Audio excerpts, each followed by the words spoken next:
Okay, तो इस video में हम लोग क्या देखने वाले हैं कि ग्राफ क्यों मैटर करता है नीट और जेई के मतलब एग्जाम के लिए, and how does it help us. ये ग्राफ हम लोग को कैसे हेल्प करता है डे टू डे लाइफ में, कैसे चीज़ों को मतलब रिप्रेजेंट करने के लिए और उसे इन्फॉर्मेशन गेन करने के लिए किस तरह से ये हेल्प करता है, वो चीज़ भी समझेंगे।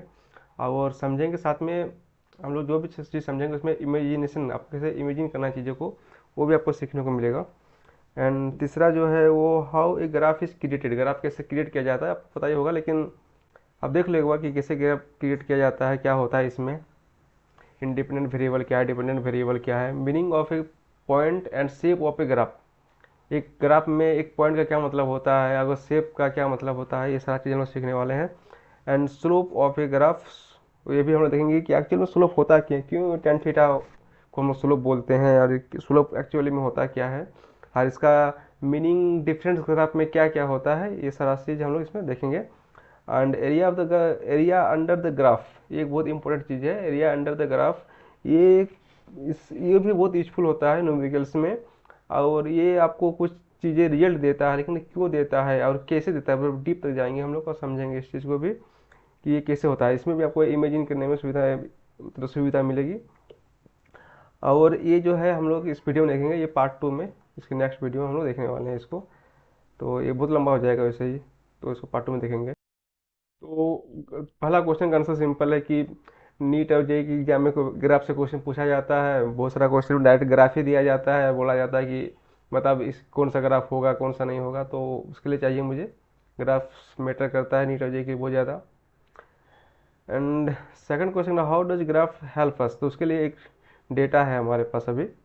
ओके, ये data how graph help us, ये क्या है, हमारे मान लीजिए किसी दिन का टेम्परेचर दिया हुआ है, ये सुबह 7 बजे का टेम्परेचर दिया हुआ है, 8 का, 9 बजे का, इस तरह से शाम के 6 बजे का सारा टेम्परेचर दिया हुआ है। ठीक है, अब आपसे क्वेश्चन पूछा जाए कि how is the temperature is highest, temperature कब हाईएस्ट है। अगर ऐसे पूछा जाए आपको तो आप क्या करोगे ना, पूरा डेटा को आप देखोगे, सारा डेटा को देखना पड़ेगा आपको, और फिर आप बताओगे कि कौन सा हाईएस्ट है। उसे लोएस्ट लोएस्ट पूछा जाए तो भी आप वही करोगे, सारा सारा डेटा को देखोगे, सारा टेम्परेचर को देखना पड़ेगा शुरू से लेकर यहाँ से यहाँ तक, यहाँ से यहाँ तक। ठीक है, फिर आपको देखना पड़ेगा कौन सा सबसे कम है और बताओगे आंसर। रेंज पूछा जाए तो उस तरह से पहले हाईएस्ट पता करोगे आप, फिर लोएस्ट पता करोगे, फिर आप डिफरेंस निकालोगे तो आपका रेंज निकल जाएगा। तो एक चीज़ इसमें आप नोटिस करोगे क्या हो रहा है, आपको हर बार पूरा डेटा को देखना पड़ रहा है। तो अगर इसमें 100 डेटा होता मान लो, तो आपको 100 डेटा को पूरा देख चेक करना पड़ता, फिर आपको बता पाते कि आप, तो इसमें टाइम लग जाता है, इसमें ये टाइम कंज्यूमिंग होता है। ठीक है, और इसी चीज़ को टाइम को बचाने के लिए ग्राफ, अब ग्राफ में 1 सेकंड में बस देख के एक बार ग्राफ देखोगे बता दोगे कि हाईएस्ट टेम्परेचर क्या है, लोएस्ट टेम्परेचर क्या है। जब जब हम इसका ग्राफ बनाएंगे तो आपको और अधिक क्लियर हो जाएगा। तो उसी तरह से सिंपल और क्वेश्चन जैसे how temperature is increasing rapidly, कब टेम्परेचर बहुत जल्दी इंक्रीज हो रहा है, कब टेम्परेचर बहुत जल्दी डिक्रीज हो रहा है, कब ये प्रोसेस स्लो हो रहा है, और कब टेम्परेचर सेम, किस किस टाइम पे टेम्परेचर सेम रह रहा है, मतलब कोई चेंजेस नहीं हो रही है। तो ये सारा चीज़ आपको कैलकुलेट करने के लिए मतलब ऐसे ही सिंपल डेटा को देख के बहुत टाइम कंज्यूमिंग, मतलब बिना ग्राफ के भी किया जा सकता है, बिना ग्राफ के भी किया जा सकता है, लेकिन ये टाइम कंज्यूमिंग है। ग्राफ में रहेगा तो बहुत सिंपल तरीके से आप इसको कर सकते हो, तो वो चीज़ हम लोग देखने वाले हैं अभी। तो इसके लिए ग्राफ बनाते हैं पहले। तो ग्राफ कैसे बनाया जाता है पता ही है आपको। क्या है, जैसे एक सिंपल से ग्राफ, जैसे अब क्या देखना बनाना ये है, जैसे ग्राफ तो ये 3 बज रहा है, 3 बजे आपका टेम्परेचर क्या है, ये 3 है, इस टाइम पे टेम्परेचर क्या है आपको देखना पड़ेगा। तो उस टाइम पे टेम्परेचर मेरा दिया हुआ है नहीं, लेकिन 0 0 पर दिया हुआ है, 0 0 बज रहा है, तब कितना 8 डिग्री सेल्सियस है। तो ये आपका 0 0 हो गया, ये इस जगह पर, और आपका 8 डिग्री सेल्सियस लगभग यहाँ पर होगा। ठीक है, तो हम लोग क्या करेंगे, वहाँ पर एक पॉइंट यहाँ लगा देंगे।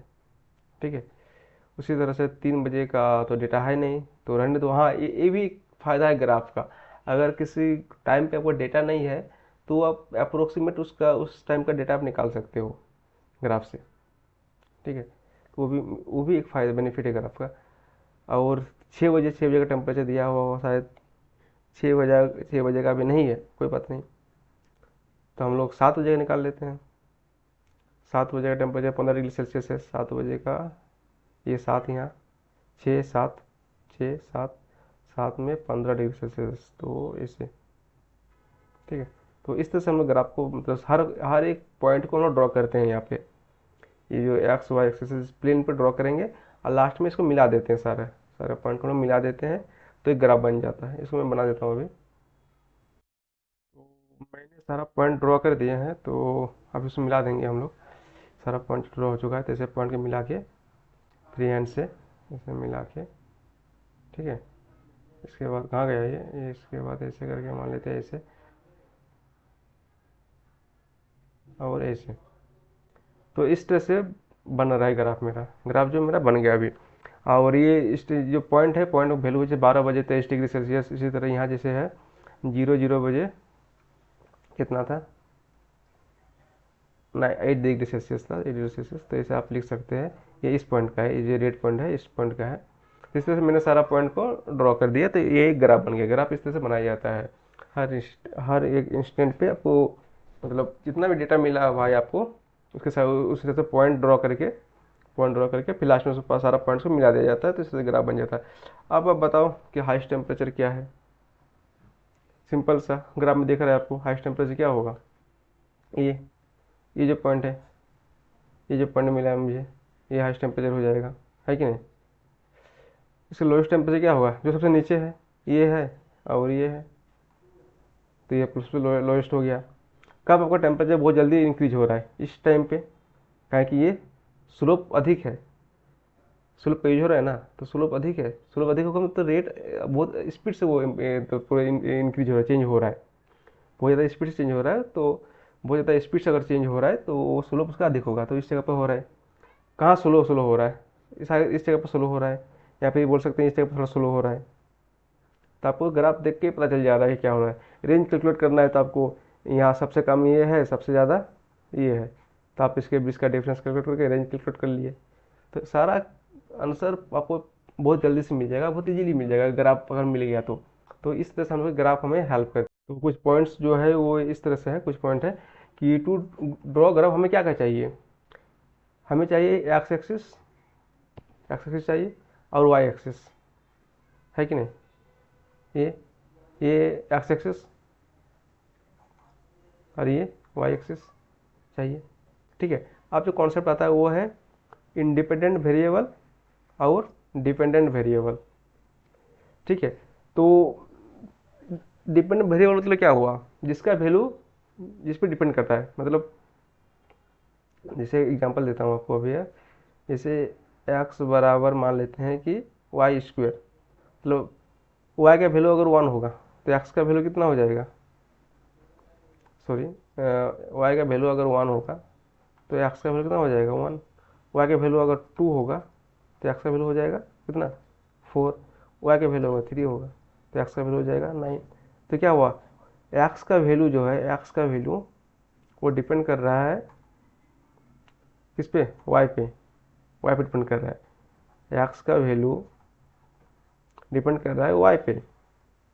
जो 4 है वो डिपेंड कर रहा है इस 2 पे, जो 9 है वो डिपेंड कर रहा है इस 3 पे। मतलब एक्स का वैल्यू जो है वो डिपेंड कर रहा है इस वाई पे। तो इसका मतलब क्या हो गया कि एक्स जो है इंडिपेंडेंट है, इंडिपेंडेंट वेरिएबल है, सॉरी एक्स नहीं, वाई जो है इंडिपेंडेंट है और एक्स डिपेंडेंट है वाई के ऊपर, एक्स वाई के ऊपर डिपेंडेंट है, तो एक्स हो गया डिपेंडेंट। ओके, तो डिपेंडेंट हो गया एक्स, इंडिपेंडेंट हो गया वाई। एक चीज़ हमेशा देखा ना, मतलब एक चीज़ हमेशा ध्यान में रखना कि जो इंडिपेंडेंट वेरिएबल होता है उसको एक्स एक्सिस पे लिखा जाता है। एक्स एक्सिस पे हमेशा ये एक्स अलग है, ये एक्स एक्सिस है, ये एक्स नहीं है, ठीक है, ये एक्स एक्सिस है ये। तो एक्स एक्सिस पे हमेशा हम इंडिपेंडेंट वेरिएबल, इंडिपेंडेंट जो वेरिएबल होता है उसको हम लोग रखते हैं उसमें। तो एक्स एक्सिस में इंडिपेंडेंट वेरिएबल होता है, इंडिपेंडेंट, ठीक है, इंडिपेंडेंट वेरिएबल। और वाई एक्सिस पर डिपेंडेंट होता है। मतलब और एक चीज़ आपको ध्यान में रखना है वो है कि टाइम इज ऑलवेज, टाइम, ये टाइम है, time is always independent variable हुआ। टाइम हमेशा इंडिपेंडेंट होता है। हमेशा नहीं बोल सकते हैं कि टेम्परेचर 5 डिग्री सेल्सियस है तब टाइम क्या होना चाहिए। टाइम तो जो होना है वो तो होगा ही, अभी सुबह अभी रात हो रही है तो कल सुबह होगा ही। ऐसा नहीं कि टेम्परेचर बढ़ गया तो कल सुबह नहीं होगा। तो टाइम एक इंडिपेंडेंट वेरिएबल है, तो वो हमेशा टाइम, इसलिए टाइमिंग को हमेशा एक्स एक्सिस पर ही मिलेगा आपको। टाइम जब भी मिलेगा वो एक्स एक्सिस पर ही मिलेगा। अभी आगे हम लोग ग्राफ देखेंगे। आगे आगे ग्राफ जो देखेंगे तो उसमें आपको पता चल जाएगा कि हमेशा देखने को मिलेगा कि टाइम जो है हमेशा एक्स एक्सिस पर ही है। ठीक, समझ में आ ही गया होगा आपको कि एक्स और वाई स्क्वायर, एक्स का वैल्यू जो है वाई पर डिपेंड करे। वाई का वैल्यू 1 है तो एक्स का वैल्यू 1 हो रहा है, वाई का 2 तो एक्स का 4, वाई का 3 तो एक्स का 9। इसलिए हम लोग बोलते हैं कि एक्स जो है वाई पर डिपेंडेंट है। ओके, तो कुछ और ग्राफ्स का जो एग्जांपल है वो आप देख सकते हो। Position time graph, position time graph है ये।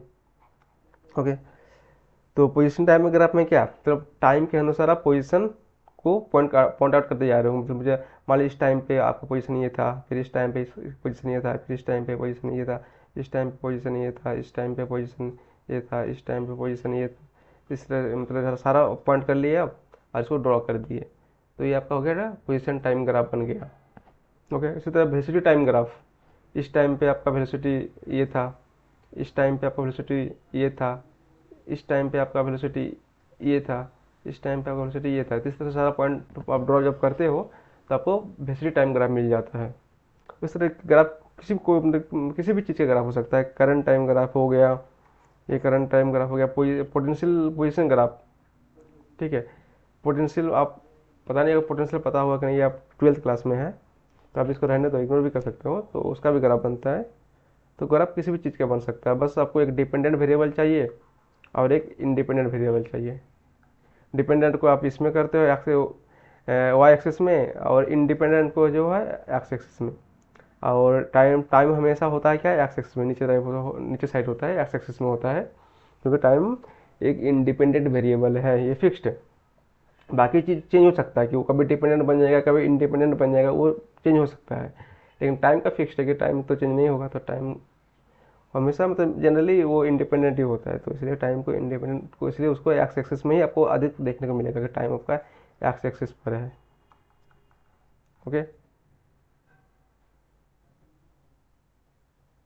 अब meaning of A point in a graph, तो आपको बताने की जरूरत ही नहीं है, आपको समझ में आ ही गया होगा कि इस पॉइंट का मतलब क्या हुआ। कोई एक पॉइंट है, मान लो यहाँ पॉइंट दिखाया गया है, इस पॉइंट का मतलब क्या हुआ। आपको फट से एक यहाँ वर्टिकल लाइन ड्रॉ करना है और एक यहाँ से हॉरिजॉन्टल लाइन ड्रॉ करना है। इसका मतलब क्या हुआ, यहाँ देखने का टाइम कितना हो रहा था इस टाइम पे, 12 बज रहा था। 12 बजे 5 किलोमीटर, मतलब 12 बजे की जब बज गया था वो 5 किलोमीटर पहुँच चुका था। अगर यहाँ जीरो से स्टार्ट हुआ तो उसका पोजीशन 5 किलोमीटर पे था जब 12 बज रहा था। इस पॉइंट का मतलब यही हुआ। इसी तरह अगर इलेक्ट्रिक पोटेंशियल की बात रहे तो आपको यहाँ से ऐसे ही करना है, एक या ऐसे ड्रॉ करना है 2 मीटर डिस्टेंस पे। ये मतलब एक रिंग है, चार्ज का रिंग है, ठीक है। और इस पॉइंट पर निकलना गया जो कि डिस्टेंस आपका 2 मीटर है सेंटर से। तो उसका इस पॉइंट ये पॉइंट उसको मतलब पॉइंट आउट कर रहा है उस जगह पे। तो आपको यहाँ से वर्टिकल लाइन, एक हॉरिजॉन्टल लाइन, तो आपको 2 मीटर पे क्या मिल गया, 50 वोल्ट। मतलब इस पॉइंट पे जो पोटेंशियल है वो 50 वोल्ट है। तो ये पॉइंट का बस सिंपल इतना ही मतलब है। ओके, सेप भी सिंपल है, ये भी सिंपल चीज़ है, ज़्यादा इसमें रॉकेट साइंस है नहीं। ये अगर ऐसा सिंपल ऐसा ऐसे स्ट्रेट लाइन तो इसको हम लोग क्या बोलते हैं, लीनियर ग्राफ। लीनियर, अगर ऐसा टेढ़ा बेका रहेगा तो नॉन लीनियर ग्राफ। ओके, ये नॉन लीनियर हो गया, ये लीनियर ग्राफ हो गया। और एक मतलब होता है, अगर स्ट्रेट लाइन है मतलब कांस्टेंट रेट से चेंज हो रहा है, जो भी चीज़ चेंज हो रहा है वो कांस्टेंट रेट से चेंज हो रहा है, ठीक है। ये आपको बाद में समझ में आएगा, जब स्लोप पढ़ेंगे तब समझ में आएगा। और कब रहा तो चेंजिंग रेट, तो जो रेट है ये कांस्टेंट नहीं है, ठीक है। इस केस में, कर्व वाला केस में, इस केस में कांस्टेंट नहीं है। और स्ट्रेट लाइन के केस में कांस्टेंट है। स्ट्रेट अगर स्ट्रेट है तो कांस्टेंट है, ये नहीं है। और ये क्या लीनियर है, ये नॉन लीनियर है। ये आपको जब हम लोग स्लोप पढ़ेंगे तो समझ में आएगा। स्लोप को भी नेक्स्ट वीडियो में देखेंगे क्योंकि बहुत लंबा हो जा रहा है। ओके।